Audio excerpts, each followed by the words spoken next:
Cette guerre, cette invasion à grande échelle de la Russie en Ukraine, la journaliste franco-ukrainienne Marina Koumeda l'observe, la documente et la vit, surtout depuis 4 ans. Elle publie un ouvrage consacré à l'amour en temps de guerre aux éditions de l'Aube et elle est l'invitée d'Autour du Monde. Voici la couverture de votre ouvrage. Marina Koumeda, bonjour à vous.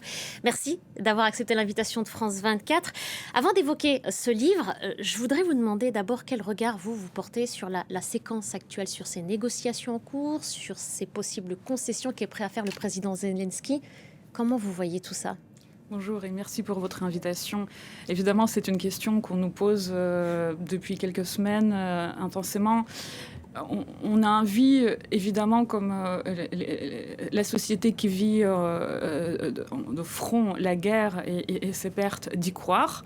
On s'accroche à cet espoir sans véritablement y voir des possibilités. Beaucoup d'Ukrainiens qualifient ce plan de paix de plan de capitulation. Oui. La manière dont le plan a été proposé et les négociations menées, le texte même, les formulations de ce texte, malheureusement, nous font croire que nous avons très peu de marge de manœuvre dans ces négociations, mais nous suivons au jour le jour l'avancement. Et vous espérez la fin de cette guerre d'une manière ou d'une autre. Sûr. Vous vous êtes intéressé alors à l'amour en temps de guerre. Ça peut paraître étonnant de s'intéresser à l'amour en temps de guerre au moment où peut-être que la priorité est d'abord mise sur la survie en temps de guerre. Qu'est-ce qui vous a amené à aller à la rencontre de ces gens qui se livrent à vous ? C'est précisément cette envie de raconter autre chose que les tranchées et la guerre qui a lieu autour de la ligne de front. Les premières fois où je suis retournée en Ukraine pour travailler sur mon documentaire très personnel, il y a 2 ans et demi, ces histoires d'amour, d'espoir, de solitude aussi, sont venues à moi, moi aussi, je suis allée voir... Il y a ces amoureux juste derrière vous, voilà. Cérémonie de mariage sur les ruines. Oui, malheureusement, certaines choses, comme la vie elle-même, sont pleines de paradoxes. Et donc, ces histoires venaient à moi et ont donné lieu à ce livre. Et c'est vrai que la guerre est aussi c'est un acte militaire, mais c'est aussi beaucoup de temps de vie, beaucoup d'attentes et beaucoup d'espoir, d'amour et une fureur de vivre, comme on le dit. Vous êtes allé à la rencontre d'au moins une quarantaine de personnes. Je vais en citer certains. Lesia, Victoria, Sacha, Mariam, Karina, Kolia et bien d'autres. Il y a des couples hétérosexuels, mariés, des couples homosexuels, des célibataires en quête d'amour. D'abord, comment est-ce que vous les avez convaincus aussi de se livrer sur quelque chose de très personnel, surtout encore une fois au moment où le pays est bombardé inlassablement ? C'est un travail à long cours, puisque certaines, c'est des amis d'enfance, d'autres, c'est des personnes dont j'ai fait connaissance à mon premier retour, comme lors d'un iftar. C'est la rupture du jeûne au moment de Ramadan. C'est ça, où j'ai rencontré Mariam, qui, 2 ans plus tard, m'a enfin livré son histoire d'amour, en tout cas d'amour de la part d'un homme envers elle. Et donc, c'est là où il fallait à la fois beaucoup de patience, parfois des liens de proximité, et aussi il fallait chercher des histoires, comme celle sur la ligne de front où je me suis rendue cet été pour passer 2 jours d'une ville à l'autre et vraiment aller chercher les expériences aussi des soldats ou des personnes qui vivent près de la ligne de front. Et dans quelle mesure est-ce que cette guerre est venue percuter leur rapport à l'amour ? L'amour en temps de guerre, c'est pas l'amour en temps de paix. Beaucoup vous disent qu'ils vivent de manière plus intense aussi parce que demain ne peut jamais arriver. C'est ce qui revient souvent ? Oui, et le temps est très différent. Dans un pays en guerre, il est très dense. On ne prévoit pas les choses à 2 mois. C'est très drôle quand en France, on vous dit qu'est-ce que tu fais pour cet hiver ? Cette notion n'existe pas. Elle est absente de l'imaginaire, puisque effectivement, un drone Shahed peut vous tomber dessus aujourd'hui. Et donc, ça provoque le fait que on se dépouille des choses superficielles. Il y a des couples très anciennes qui se brisent, les nouveaux amours qui naissent.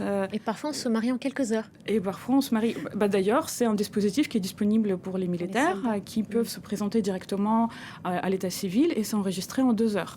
Et l'État ukrainien a aussi introduit une possibilité d'enregistrer un mariage en ligne.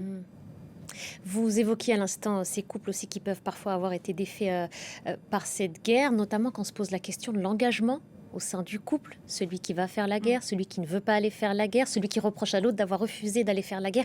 Elle s'invite jusque dans l'intimité des couples, cette guerre en Ukraine. Ça a brisé un des couples dont je parle ici, auquel vous pensez probablement, Svitlana. C'est à lui que je fais référence. Qui, au début, très engagée, elle était bénévole depuis le début de la guerre en 2014, mère de petites filles.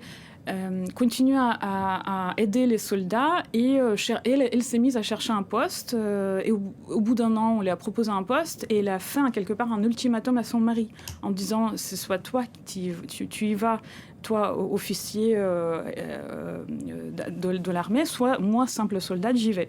Il a refusé, elle s'est mobilisée, elle a divorcé quelques mois après et en fait c'est son nouveau amoureux qui me l'a présenté sur la ligne de front.